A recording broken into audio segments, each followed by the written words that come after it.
Так, скоро у нас весна, реки потекут. Короче, ставим на везеле броню, защитки везде. Ни одной защитки не было. Вот, купила хозяйка вот эту всю защиту. Вот эту китайскую поставили. Нормально, в принципе, будет. Здесь вот эту защиту поставили. Здесь тоже Армен сейчас вот эту устанавливает, боковушечку. Здесь родная будет стоять. Ну и напоследок мы поставим броню металлическую вот сюда, вот так вот. Все тоже защитим, чтобы вода не попадала нигде. Вот так нормально.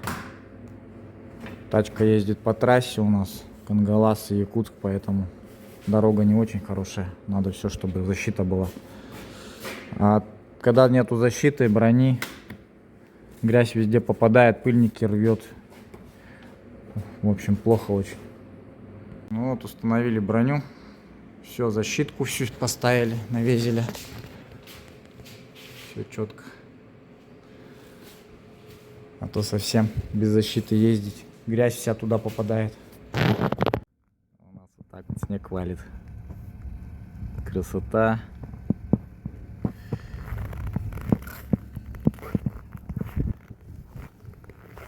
Кайф. Тепло на улице. Вон Приус раскоксовываем. Так. Замена масла в вариаторе Honda. Сливаем масло, смотрим, какое оно, черное, не черное, сколько отъездило. Ну так, прилично, да? Масло черненькое. Но не перекатанное особо, да? Такое более-менчески. Отработало свой ресурс, как говорится. Здесь много. Здесь много стружки, пыли. Фрикционной пыли очень много.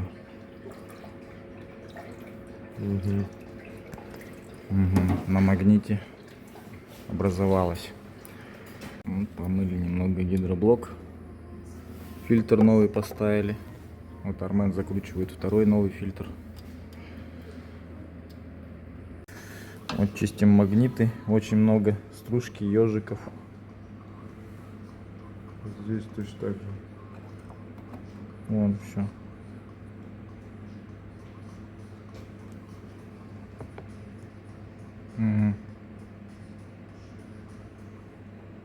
Есть, ага.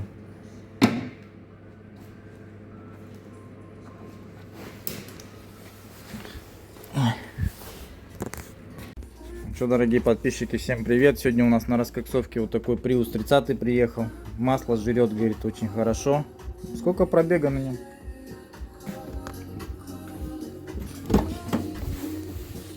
Ой, пробега на нем. Сейчас посмотрим. 211, 316 пробега на этом Приусе. Ну и как бы хавает, говорит, масло так прилично.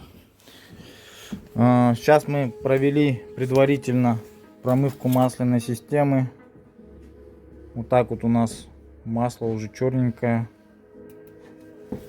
И следующим этапом у нас сейчас будет заливаться химия в цилиндре.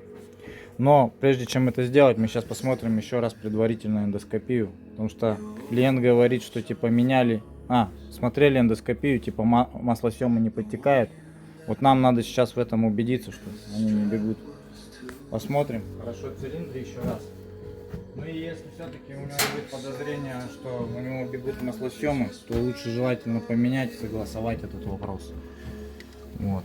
Потому что раскоксовка тогда в данном случае не поможет, чтобы... Ну смотри, сколько кокса, прям жесть. Вообще нормально так кокса. Цилиндры у него, ну я бы сказал, в хорошем состоянии. Хон очень хороший, жирный. Задиры чуть-чуть, но это фигня. Тут я смотрю, что что-то жирновато как-то. Где ободок? Где ободок, да. Вот здесь вот, да? Вот здесь вот. Ага. Ну это, кстати, от колец. Это у него не маслосъемы. Кольца у него профукивают по чуть-чуть, залегшие. А вот здесь как будто есть. Вот тут есть мокрит у него.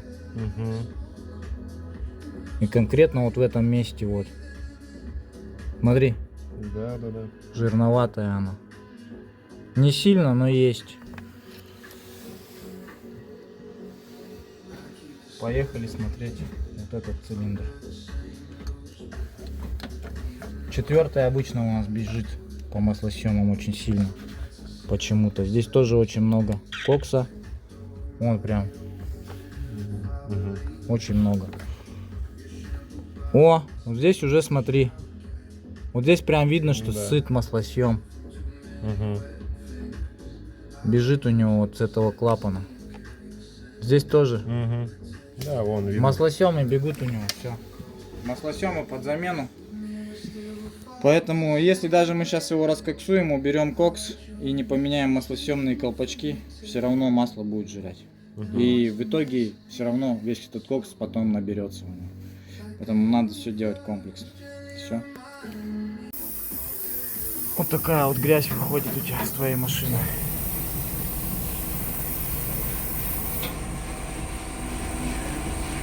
Это все разжиженный кокс уже. Че, заканчиваю этап раскоксовки. Вот эту вот всю чачу слили с машины. Вот такая вот чернота, короче, с цилиндров. И вот он весь кокс в сеточках остался. Сейчас тоже достану его, сеточки промою. Вот уже сколько до этого вышло. И вот еще. Все раскоксовалось. Сейчас будем промывку цилиндров делать. Еще бензинчиком пополоскаю. Ну и все на этом. Вот. Вот это все. Фракция тяжелая. Вот она. Вот он кокс. Все с цилиндров достал. Так. Как-то так. Вот залил бензин чистый. Начинаем загонять все туда.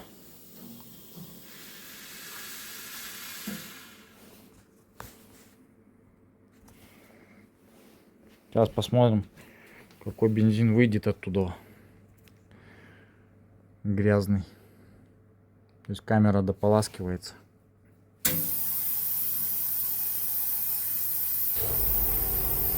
Ну, вот такой уже грязный вышел. Сейчас будем полоскать цилиндры. Делаю осмотр цилиндров. Вижу, что цилиндр уже в хорошем состоянии. Уже вот такой чистый. Так, сейчас мы, наверное, чуть-чуть поршень опустим. Вот так, опустил поршень. Ну и уже видно, что в таком состоянии поршень. Нагар уже жестко отбила. Сейчас посмотрим, в каком состоянии у нас клапана. Где клапана уже все вот так вот. Трудно одному снимать, показывать. Одна рука. Батя токарь, я тиктокарь.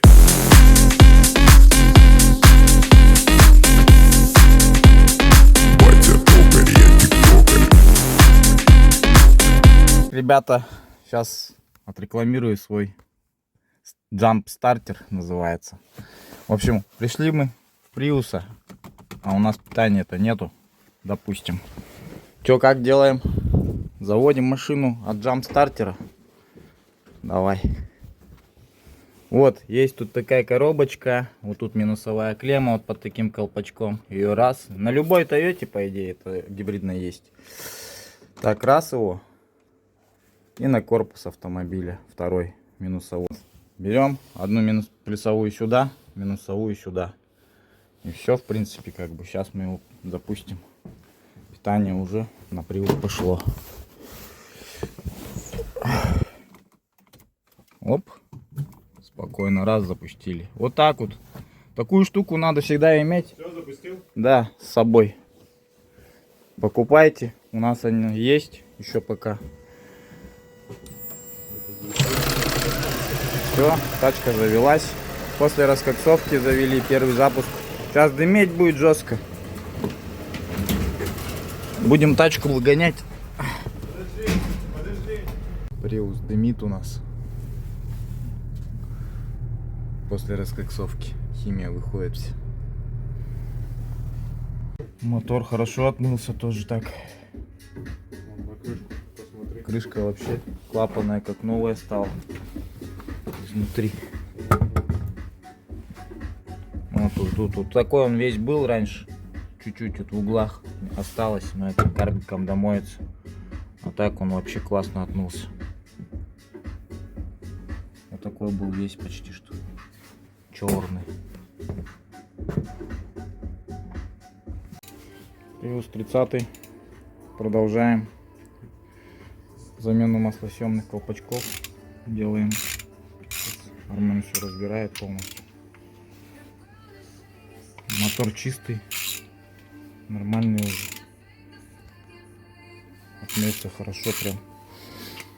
Все, сейчас сальники поменяем, будет кататься. Так, ставим оригинальные колпачки.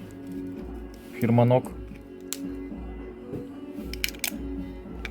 Это у нас вообще чистые выпускные, оригинальные тоже. Такой вот сегодня Prius 30 сделали. На пробеге 211 тысяч километров. Сейчас сменим масло ему и все, и в дальний путь. Я думаю, все будет нормально. Масло он хавать больше не должен. Так, ребята, приехал к нам 30-й Prius. Вот вчера мы буквально раскоксовали беленького, сегодня черный приехал к нам. Пробега 170, кушает масло. Сколько примерно ест масло на, ну, от замены до замены? 5000, допустим, интервал. 5. Да, в 5000. На 1000 литров кушает, да?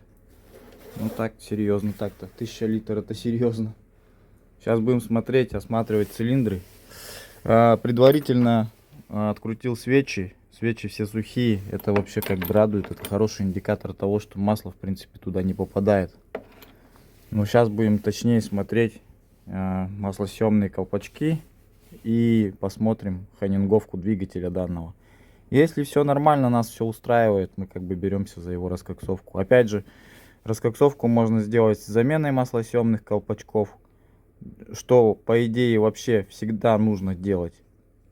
Не без разницы, текут колпачки, не текут колпачки, все равно по идее надо поменять эти колпачки, потому что пробег 170, и если сейчас их не поменять и они не текут, то примерно через 20-30 тысяч они могут побежать, и масло начнет поступать в цилиндры. Вот, опять же будет гореть масло, коксовать его, ну и троение появится, двигатель начнет неровно работать. Вот. Другое дело, можно пока сэкономить, если денег не особо позволяет, можно его просто пока раскоксовать, камеру сгорания всю почистить, вот, и чуть-чуть попозже когда-нибудь на 2 этапа разбить замену маслосъемных колпачков, чтобы когда деньги появятся, допустим, сделать. Можно сделать таким образом. Вот. Ну, если деньги позволяют, лучше все сразу сделать нормально, убедиться, что все хорошо и кататься дальше. Потому что маслосъемы ходят примерно 200 тысяч километров, после этого они рассыхаются.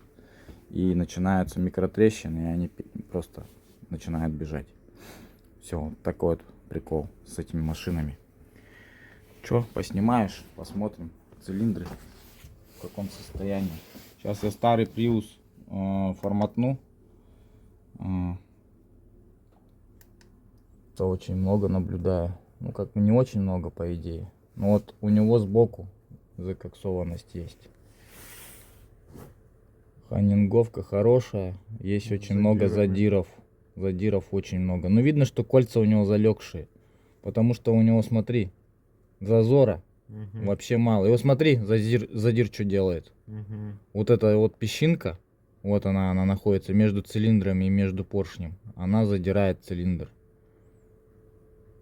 Ну, как бы придется здесь не просто раскоксовать. Тут еще нужно применить комплекс антиизноса, чтобы эти задиры немножечко как бы замазать, как говорится. Вот. Можно ресурс использовать, можно другие препараты, которые могут это сделать.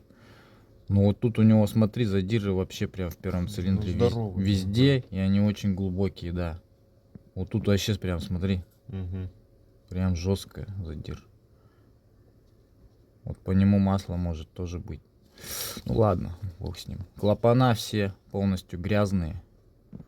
Все в бахроме прям вообще. Юбка вся полностью в бахроме. Клапан на посадочное место свое не садится никак. Здесь. Ну видно, что маслосъемы вот в первом цилиндре не бегут. Я не вижу, что тут масло было чуть-чуть. Ну это нагар. В большей степени это нагар. Видишь, сухой нагар. Просто клапану мешает работать. Но он же масляный. Нет, он такой какой-то. Ну, чуть-чуть есть, ага. Видно, видишь. что вот чуть-чуть есть. Вот здесь вот есть. Во, по юмке. Жирновасто чуть-чуть. Не сильно, но бежит. Так, поехали второй цилиндр. Ну, четвертый давай. Вот он такой. Тоже нагара очень много. Здесь вот тоже середина уже начала вся закоксовываться, а по бокам так вообще прям вот.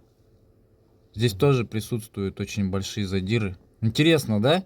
Бывает мотор очень сильно закоксованный, да? Но задиров меньше. А тут прям вообще все в задирах. Такое ощущение, что он ездил на плохом масле. Масло не справлялось, пленка. По трассе ездишь? Нет, тут по городу есть. Только город, да? Вот, кстати, вот образование задиров это индикатор плохого масла. Потому что бывает масло на хорошее, но двигатель коксуется, и это не говорит о том, что масло плохое. Коксуется он от системы рециркуляции газов, от ЕГР. Вот. И вот так вот это все получается. Ну, в общем, все понятно. Четвертый цилиндр А тоже клапана так себе. как? Ну, клапана там такие же будут. Ну, кстати, да, давай еще посмотрим. Ну, тут уже первый бежит. Как бы нам смысла особого-то.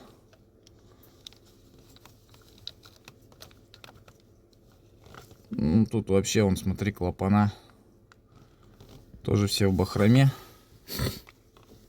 На клапанах прогара нету. Тут масло. Видно. Видишь, блестит. Вот, блеск идет. Видишь, от масла. Это у него маслосъем. Посыкивает чуть-чуть.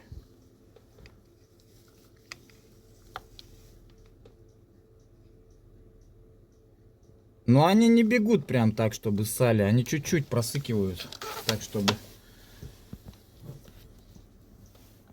Просто масляные пятна.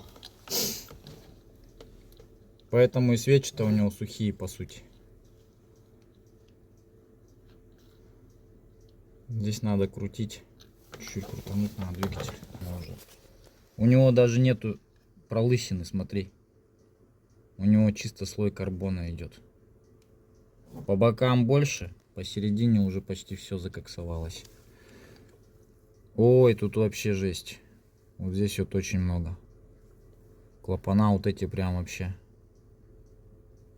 И тут, в принципе, тоже, смотри, картина. Видишь, блестит. Немножечко есть. Просыкивает у него. Вот здесь сухо. Это какие у нас клапана получается? Впуск-выпуск. Впуск-выпуск. Тут не увидишь сейчас. Которые закоксованные, это впускные, Вот по-моему. впускные, не, наоборот, по-моему. Вот эти вот, это выпуск. Но у него вот непонятно откуда. Либо с этого клапана, либо с этого есть жирное пятно, видишь? Скорее всего, впуск.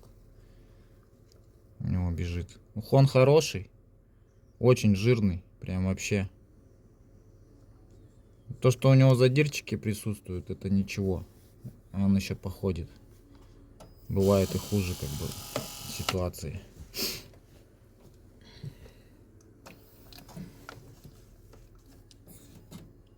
Тут тоже такое же. Смотри, все закоксовано.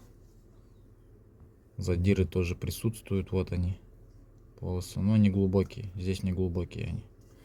Нормальные. Здесь бахрома, опять же.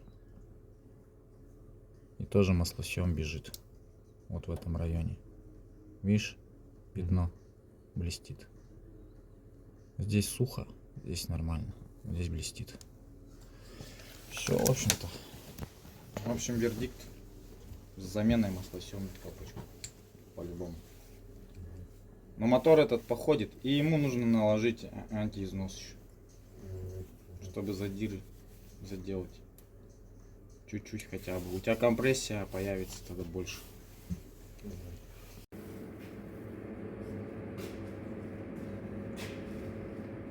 Вот в планетарке масло проверяю. Масло темненькое. И горелым попахивает. Ага. Ну, я бы поменял. На всякий случай.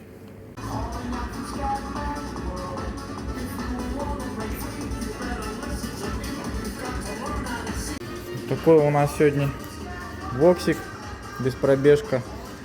Меняем ему масло на Moly Green премиум. Заливаем сразу новые антифризы. Германия. Ну, хорошие концентраты, качественные. Сразу на минус 50. Был залит 20-градусный японский еще антифриз у него. Ну, чтобы не примерз у нас в якутские морозы. Заливаем сразу хороший, нормальный. Ну и что еще? Поменяли масло в коробке. Залили оригинал Toyota VS. Ну и также будем устанавливать сюда контроллеры высоковольтной батареи. В машине всего 43 пробега. И как бы не хочется, чтобы батарейка у него вышла из строя. Ну и как бы следила все, чтобы охлаждение было хорошее. Вот такую вот штуку ставим. Вот сюда вот вместо кнопочки его поставим, и будет нормально. Ну потом покажу, когда настрою все. Вот, в принципе, вот такая тачка. Машина очень хорошая, интересная. Черный салон мне вот очень нравится. На 18-й год. Здесь уже стоит генерация 4 батареи.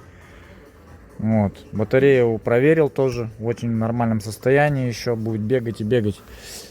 Вот. Такие батареи бывают ходят по 250-300 тысяч километров. На генерации 4. Поэтому нормально. Тачка мне очень тоже нравится. У него весик уже вот такой вот японский стоит. У нас VXB комплектация называется. Самая крутая комплектация, по-моему, VXB или Керамики 2 еще есть еще. VXB, по-моему, у них самая такая жирная комплектуха. Все, вот поставил.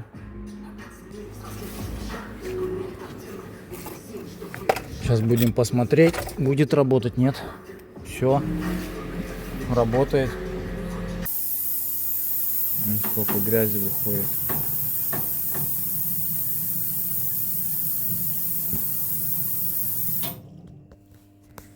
Ну что, смотрим результаты.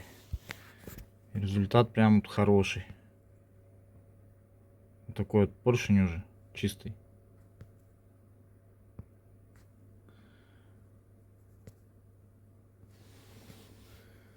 Все раскоксовалось. Никакого кокса нету уже. Сейчас посмотрим, как у нас выглядит клапана. Короче, результат мне не совсем понравился. Ну, поршня хорошо отмыло вроде бы. А вот клапанишки не добило до конца, поэтому повешали наш надежный самый сквид. И будем еще на сквиде вот дорабатывать часа 3 на подогревателе все. И вместо химию использую уже Гринол реаниматор помощнее. Тяжелая артиллерия пошла, короче. Двигатель очень сильно грязный. Вот. Как-то так. Короче, химии ухуйкали много нынче. Вообще прям на него 4 банки только этого ушло.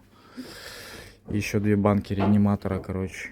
Поэтому такой двигатель очень много требует химии. Стояла у нас машина еще 3 часа на Гриноле. На сквиде. И вот такая вот картина уже. Все чисто, в принципе. Клапана уже намного чище стали. Вот, посадочные все чистые.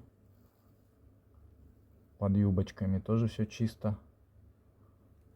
Ну вот это вот уже мне нравится. Результат получше. Ну прям хороший прям. Вот тут вообще поршень до идеала домылся, как до заводского параметра. Ну и здесь тоже. Это вот выгорит сейчас и все. Раскоксовали Prius. Завели после раскоксовки. Что, дымит сильно? Да, прилично, да?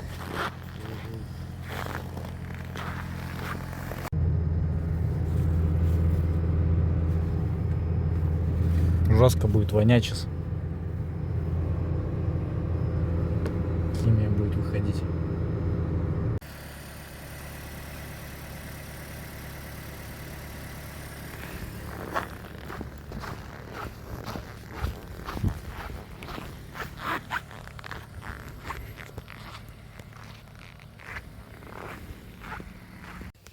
Мотор хорошо отмылся.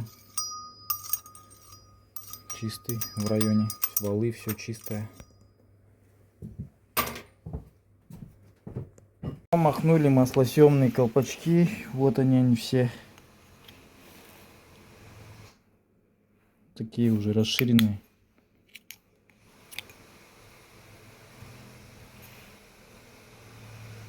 Все поменяли.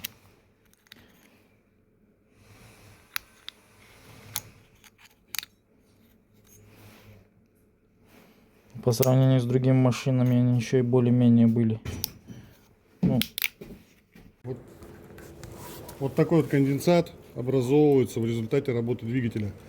Это никакой не антифриз, попавший в масло. Потому что есть недобросовестные сервисы, которые разводят людей на капиталке вот из-за вот этой херни. Как это проверить? Смотрите, вот здесь есть вот этот вот так называемый конденсат, да, вот эта эмульсия. Берете, достаете щуп, смотрите, видите масло нормального цвета, оно прозрачное, значит это не эмульсия в масле, это просто конденсат. Поэтому не бойтесь, ничего здесь страшного нету. Такое вполне допустимо, особенно зимой. Вот, зимой это вполне нормальное явление. Вот под маслозаливной пробкой вот такой вот образовывается. Ничего здесь страшного нету. Поэтому что? Поставил лайк, поделился видео, предупредил товарищей. Многие, еще раз повторюсь, недобросовестные сервисы говорят, что это все, антифриз через прокладку попадает в масло, готовься на капиталку, братан. Это все пиздеж и провокация, поэтому не ведитесь на это. все, Армен вот так отмыл все. Коробку отмыли, вся чистая. Сейчас будем ставить сальник. Пока внедряем малышок. Достали подшипник. Столько вот гари с него вылетело. Просто жесть, конечно. Но это со сцепления. Сцепа жестко вообще забитая была грязью. Второй диск хороший у него еще. Нормальный еще. Что с подшипником? Сейчас будем смотреть. Сейчас, погоди. Все, подшипники все смазали. Пока я ходил, Армен тут уже все смазал. Установил уже все. Так, ребята, на 158 873 километра был сделано обслуживание Honda Fit Hybrid. Обслуживание роботизированной коробки провели. Выжимной подшипник достали, обслужили, смазали. Очень как бы корзина, очень много гари было в ней. Ну как бы нормально в принципе походит. Подшипник в хорошем состоянии. Наложили новую смазочку. Я думаю, эта машинка еще побегает. А если бы не сделал, так уже в ближайшее время бы, скорее всего, подшипник бы сгорел. Ребята, когда не заводится автомобиль в такой мороз, аккумулятор у вас, допустим, подсел. Ну вот, допустим, такая ситуация. Все, да? Приходит мне на помощь вот такой вот джамп-стартер. Сейчас покажу, как я его буду применять. Вот такое устройство. Здесь есть плюс и минус. Все. Ну, по сути, прикуриватель обычный. Только машина вам не нужна для прикуривания. Так вот накинули клемму. Раз. И вторую клемму. Два. Вот так вот, да? Все, и посмотрим, как оно стартанет теперь.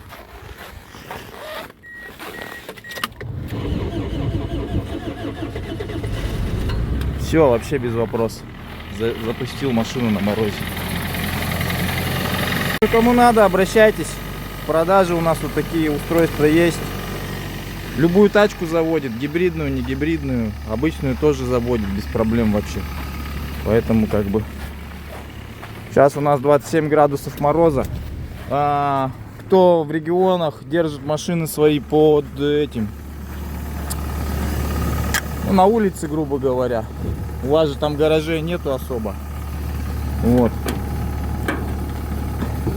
Обращайтесь. В продаже есть у нас такие устройства. Отправим в любой регион, по сути. Очень удобная штука. Заряжаться может от обычного этого же аккумулятора. Вот сейчас бы я бы не стал бы его с клем скидывать минут до 10-15. Просто бы от машины. Он бы сам бы зарядился бы еще. Как бы вот так работает. Можно заряжать блоком питания без проблем. Запускает даже грузовую технику. Все, ребята, пришли у нас две батареечки от приусов. 22 год. Кому нужно, приобретайте. Успевайте, всего 2 штуки контрактные пришли. Это у нас генерация 4 элементов уже будет. Поставим в любой приус. Приус, Вокси, Нох. Что там у нас еще? Сети 200 H. Любая 28 элементовая батарейка. Выездная диагностика поперла. Уехала наша машина на заказ. Короче, сейчас будем заниматься тоже такими вещами, как в общем, будем такими вещами заниматься, как выездная диагностика, ну и ремонт даже выездной. Где-то, если техпомощь, короче, на дороге, если у кого-то гибрид сломался, обращайтесь. Будем заниматься выездной диагностикой, выездной реанимацией автомобиля. Ну и если совсем все плохо, мы ее будем сюда вот в сервис эвакуировать и здесь уже с ней разбираться, с машиной. Вот такую тему хотим замутить. Ну, как бы машина у нас для этого рабочая есть. Сейчас мы ее полностью укомплектуем всеми инструментами, чтобы у нас все было под рукой. Даже бензин будем в машину вложить там литров 10 на всякий случай, у кого там бензин кончится или еще что-то. Как бы мы будем вот такими вещами заниматься. Потому что, ну, как бы, даже, скорее всего, будет у нас отдельный человек для этого, который будет работать чисто на дежурстве. Все, в принципе, всем пока. Гибрид-центр. Все больше развиваем спектр услуг, стараемся все больше и больше охватить всякие услуги, потому что, ну, в принципе, работаем. Нам любая работа, без разницы. Лишь бы была работа, мы будем делать. Ну, разумеется, мы должны на этом зарабатывать. Я еще движку не перебил. Только стакан успел варить. Ну и что делать будем? А что ты движку не сделал? Нам машину по-любому надо забирать. У нас ситуация, мы вообще без колес. Слышь, да ладно, хрен с ней, с движкой. Все равно никто не будет номера сверять. Ну и сейчас я вам стакан шлифану и заберете.